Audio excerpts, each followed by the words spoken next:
Hello students, बहुत बहुत स्वागत है आप सभी का इस नई क्लास में।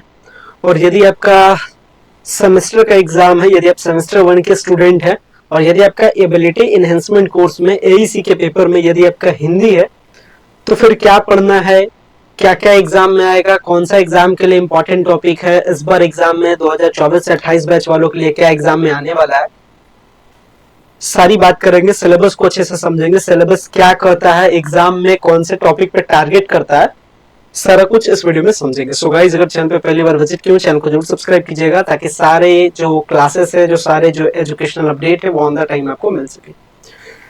तो चलते हैं, स्टार्ट करते हैं क्लास को। अगर बेसिक बात के साथ स्टार्ट करें तो सबसे पहली बात ये है कि आपका ये पेपर क्या कहलाता है, MIL कहलाता है, यानी एबिलिटी इनहेंसिंग कोर्स। एईसी का ये जो पेपर है, आपको पता है 2 क्रेडिट स्कोर का ये पेपर होता है। और इस पेपर के स्पेसिफिकेशन बात करें तो 100 मार्क्स का टोटल पेपर होता है, जिसमें 30 आपका होता है CIA के फॉर्म में कॉलेज में, और 70 आपका होता है सेमेस्टर एग्जाम के फॉर्म में, कहाँ पे, सेंटर पे।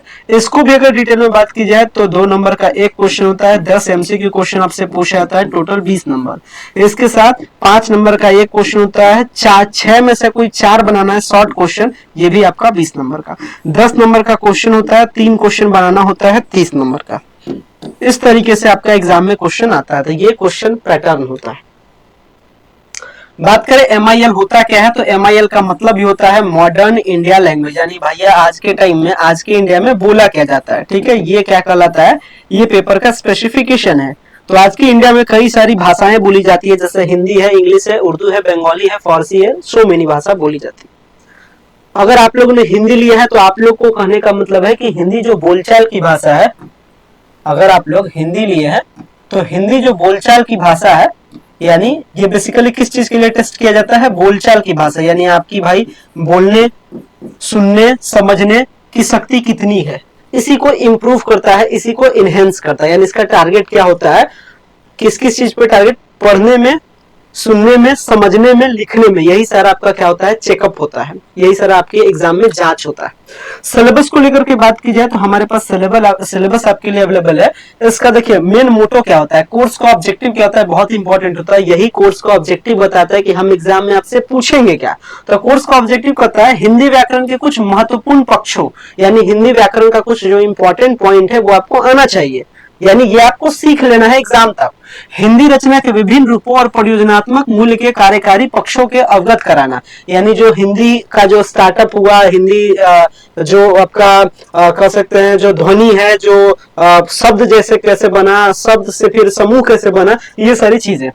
इसके साथ हिंदी के काव्य, कुछ हिंदी के जो कहानी है, जो इंपॉर्टेंट रचना है, जो गद्य है, इसका भी नॉलेज आपको होना चाहिए। कुछ चुनिंदा रोचक रचनाओं से, कुछ कविता, कुछ कहानी, कुछ गद्य का नॉलेज होना चाहिए। कौन सा कुछ भाई, तो वो सिलेबस में बता दिया कि ये वाला आपको आना चाहिए, से आपको परिचित कराना है, इस पाठ्यक्रम के उद्देश्यों में शामिल है। यह पत्र एक हद तक रोजगारोन्मुखी पत्र भी है, यानी कहता है कि अगर आप हिंदी का इतना नॉलेज अच्छे से ले लीजिएगा ना, तो आप कहीं भी रोजगार लेने के लिए भी एलिजिबल हो जाइएगा। हिंदी बोलने के लिए, शुद्ध रूप से बोलने के लिए, लिखने के लिए, पढ़ने के लिए समझ जाइएगा, ये बता रहा है। सिलेबस को कई सारे यूनिट में बांटा गया है। पहला जो यूनिट है, ये यूनिट बेसिक बात करता है हिंदी के स्टार्टअप को लेकर के। ठीक है, तो ये हिंदी के स्टार्टअप पे आता है। पहले कहता है हिंदी की ध्वनियां और उसके प्रकार, तो हिंदी की क्या ध्वनि है भाई, जिसमें आप सुनेंगे स्वर वर्ण, व्यंजन वर्ण, ये सारी चीजें। इसके साथ उच्चारण, किस शब्द का किससे उच्चारण होता है, क, ख, ग, घ, ट, ठ, कहां से उच्चारण होता है।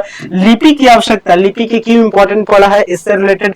हिंदी भाषा और देवनागरी लिपि, देवनागरी हिंदी और भाषी, हिंदी भाषा और देवनागरी लिपि, देवनागरी लिपि की विशेषताएं और उसके मानकीकरण का प्रश्न आता है कि प्रश्न आएगा कहां से, अगर इस यूनिट में बात की जाए तो इस यूनिट का जो यहां से जो यहां तक का टॉपिक देख रहा है, MCQ क्वेश्चन यहां से पूछेगा, हिंदी की ध्वनियां कितनी होती है, किस शब्द का ध्वनि कहां से होता है, किस शब्द का उच्चारण कहां से होता है, यहां से पूछेगा। शॉर्ट क्वेश्चन आपसे पूछेगा कि लिपि की आपकी आवश्यकता आपको क्यों है, यहां से क्वेश्चन पूछेगा।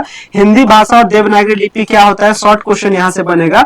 और देवनागरी लिपि की विशेषताएं क्या है और मानकीकरण का जो प्रश्न है, ये क्या बनेगा, लॉन्ग क्वेश्चन बनेगा। तो इससे शॉर्ट क्वेश्चन क्या बनेगा, लॉन्ग क्वेश्चन क्या बनेगा, कहां से MCQ बनेगा, यहां समझ में आपको आ गया होगा। आगे बढ़ते हैं। अब आता है निबंध लेखन, यानी आपको टॉपिक पे निबंध लिखने के लिए आना चाहिए। आप क्या क्या बनाएगा, लॉन्ग क्वेश्चन बनेगा। आपको कह देगा पर्यावरण प्रदूषण पर्यावरण की एक महत्वपूर्ण समस्या है, इस पे आप भाई निबंध लिखे। तो इस टाइप का क्या बोलेगा आपको, लॉन्ग में पूछेगा।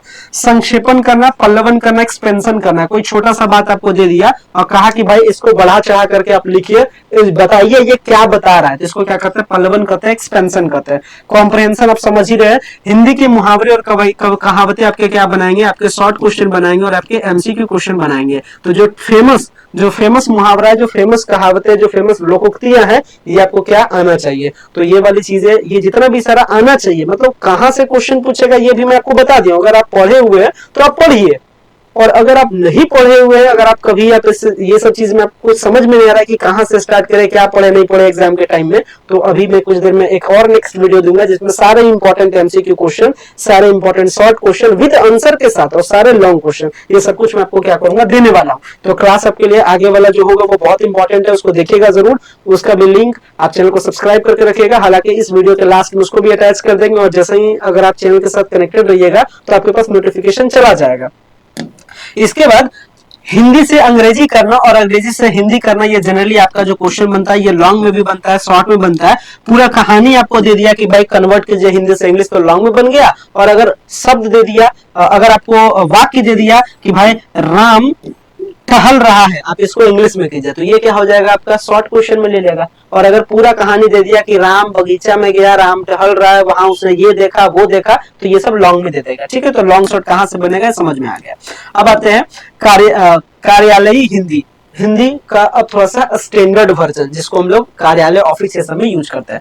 सरकारी पत्राचार, टिप्पण, प्रारूपण, मसौदा लेखन, राजभाषा, राज्यभाषा, संपर्क भाषा, संविधान की अष्टम अनुसूची और उसके निहितार्थ। संविधान की अष्टम सूची जो 8th शेड्यूल है, उसमें स्टार्टिंग में 14 कुल लैंग्वेज था, इसके बाद और पीछे से लैंग्वेज अटैच हुआ।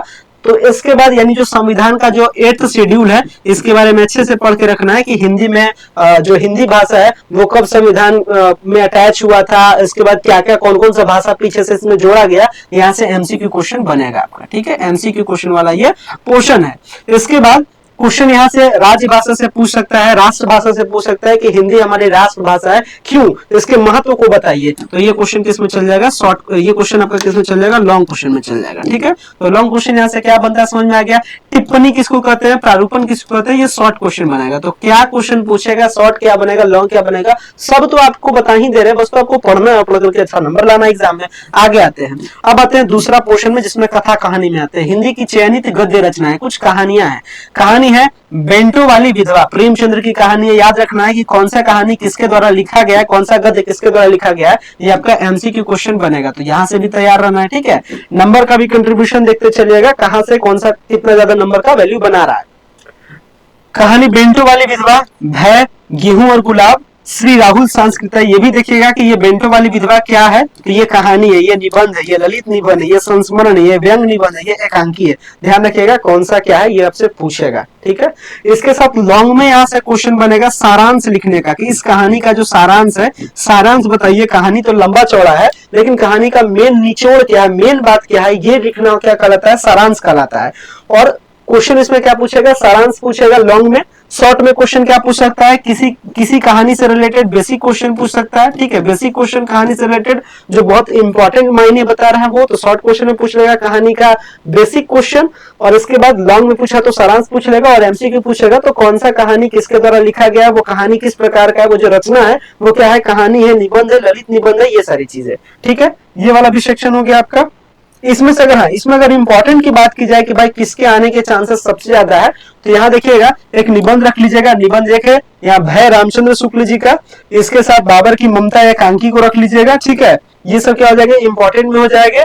इसके साथ यहाँ पे एक कहानी बेंटो वाली विधवा रख लीजिएगा, और एक रामधारी सिंह दिनकर। ठीक है, ये इंपॉर्टेंट रहेगा। तो 3-4 इंपॉर्टेंट है, मतलब ज्यादा तो है नहीं कुछ। सारांश तो बहुत आसान होता है, हिंदी पढ़ना डिफिकल्ट भी नहीं, एक बार कहानी पढ़िए दिमाग में छप जाता है, उसको छाप देना है।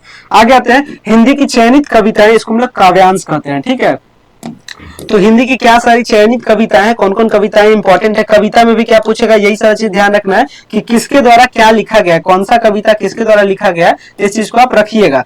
क्या क्या है भाई देखते हैं। तो पहले आता है कबीर जी का। कबीर जी के द्वारा लिखा गया है साखी, करनी बिना कथनी को अंग, तथा कथनी बिना करनी को अंग। कबीर ग्रंथावली, संपादक माता प्रसाद गुप्त हैं। ठीक है, ये कबीर का एक साखी से लिया गया एक कविता है, ठीक है, और इसके बारे में तो कौन इसके लेखक है, कौन इसके राइटर हैं, इस चीज का ध्यान रखिएगा। इसके बाद सारांश बताएंगे, साखी इंपॉर्टेंट भी है, ठीक है, इसको सारांश में भी रखिएगा, इंपॉर्टेंट में आता है, ठीक है, ये इंपॉर्टेंट में आता है। ये सारांश क्या कहता है, कोई गद्य दे देगा, उसका कहेगा कन्वर्ट कीजिए, उसका मतलब क्या है। इसके बाद क्या है, मलिक मोहम्मद जायसी मंडप गमन खंड, ये पद्यावत है, किसका है, वासुदेव शरण अग्रवाल का है। तीसरा क्या है, तुलसीदास का रामचरितमानस, इंपॉर्टेंट में आएगा क्वेश्चन, ठीक है, यहाँ से क्या मिलेगा, कविता का सारांश पूछेगा लॉन्ग में, और एक छोटा सा कोई अगर पद दे दिया तो उसका मतलब पूछेगा तो शॉर्ट में, ठीक है, हालांकि तुलसीदास वाला इंपॉर्टेंट में आता है। इसके बाद आते हैं भारतेंदु की है भारत की दुर्दशा, इंपॉर्टेंट में आता है। सूर्यकांत त्रिपाठी ने क्या है, राजे ने अपनी रखवाले की, राग विराग संपादक कौन है, रामविलास शर्मा है, ठीक है। इसके बाद रामधारी सिंह दिनकर बहुत फेमस कवि है, ठीक है।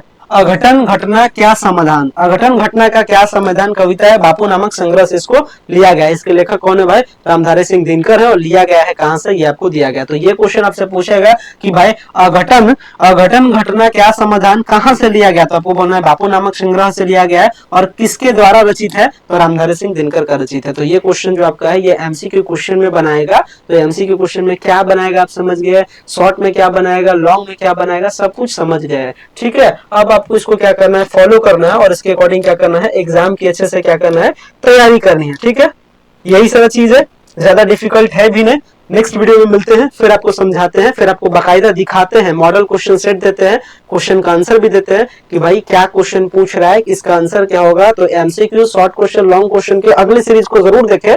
2 क्लास देखने से तो पूरा का पूरा ये लेक्चर ही आपका कहिए खत्म हो जाएगा एग्जाम के पॉइंट ऑफ व्यू से। बाकी शिद्दत से पढ़ने का मतलब होता है हर चैप्टर को पढ़ना अच्छे से, तो चूंकि टाइम का अभाव है तो इसलिए आपका एग्जाम नजदीक है, तो इसलिए जो इंपॉर्टेंट है सिलेबस आपको समझा ही दिए, कहां से पूछता है या क्या पूछता है ये भी समझा दिए हैं। अब इसके बाद जो नेक्स्ट क्लास है उसको भी आप जरूर देखेगा। उम्मीद करते हैं क्लास आपको समझ में आया होगा। अगर आपके लिए क्लास इंफॉर्मेटिव रहा होगा, वीडियो इंपॉर्टेंट लगा होगा, तो वीडियो को लाइक जरूर कीजिएगा। चैनल पे पहली बार विजिट किया, चैनल को सब्सक्राइब भी जरूर कीजिएगा। बहुत सारे स्टूडेंट्स आते हैं, क्लास देखते हैं, चैनल को सब्सक्राइब नहीं करते, थोड़ा सा लगता है, तो आप इस चीज का ध्यान रखें, ठीक है। फिर मिलते हैं नेक्स्ट क्लास में। So much, thank you.